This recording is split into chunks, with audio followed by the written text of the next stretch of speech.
Hello, beloved. This is Bishop Andy C. Luter, and I'm delighted to be able to share with you my 5-minute Bible study.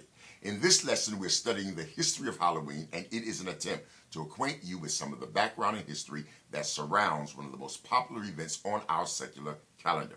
Friends, we know that you're anxious to get started, so I'm going to wait a moment so that you can get something to write with, and then we'll get started.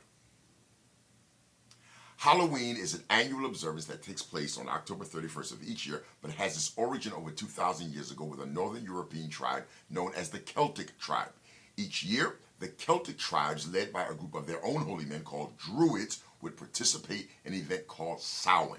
Samhain was the Celtic New Year and was observed as the Festival of the Dead, when it was believed that on the night before November 1st, October 31st, the dead was allowed to invade the ranks of the living by haunting and destroying the crops of the Celtic people.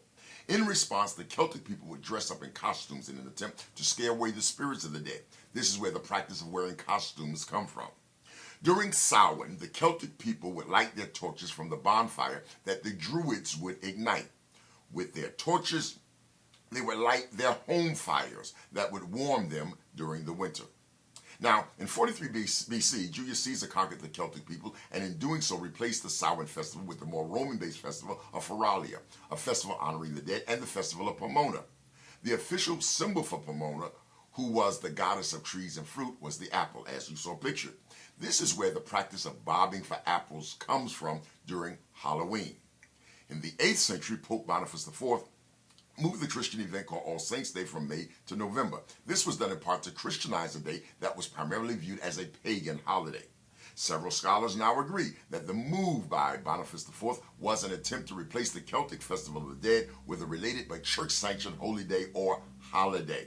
The Latin name for All Saints' Day was Al Hallowmas, with the hallow portion being of the term being Latin for the saint and the Mass portion being Latin for the day, as Christ's Day that we call Christmas.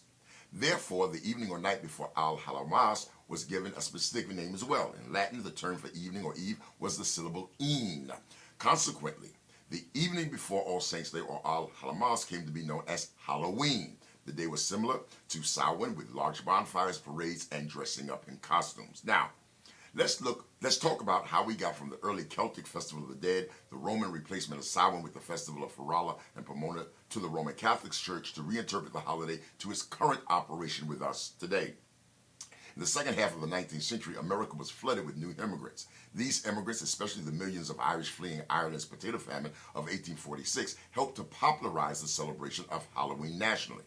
Taking from Irish and English traditions, Americans began to dress up in costumes and go to house asking for food or money, a practice that eventually became known as trick or treat. Young women even believed that on Halloween they could divine the name or appearance of their future husband by doing tricks with yarn, apple parings, or mirrors. In the late 1800s, there was a move in America to mold Halloween into a holiday more about community and neighborly get-togethers than about ghost pranks and witchcraft. At the turn of the century, Halloween parties for both children and adults became the most common way to celebrate the day. Parties focused on games, foods of the season, and festive costumes. Parents were encouraged by newspapers and community leaders to take anything frightening or grotesque out of Halloween celebrations. Because of their efforts, Halloween lost most of its superstitious and religious overtones by the beginning of the 20th century. In recent years, many church and religious figures have re-examined whether or not Halloween is appropriate for Christians. Strong arguments have been forwarded on both sides of the debate. Despite the controversy, however, today, Americans spend an estimated $6.9 billion annually on Halloween, making it the country's second largest commercial holiday. Well, friends, that takes up just about all of my time, but I would like to thank you for yours. You've been watching my 5-minute Bible study, and in this lesson, we've been discussing the history of Halloween. I would like to invite you to my online Bible college, http theologyonlinecampus.com, where I have nearly 50 online courses on the Bible and theology. Friends, each course includes study notes for you to download and read, a video lecture much like what you're watching right now, and an online exam that is graded and returned to you immediately.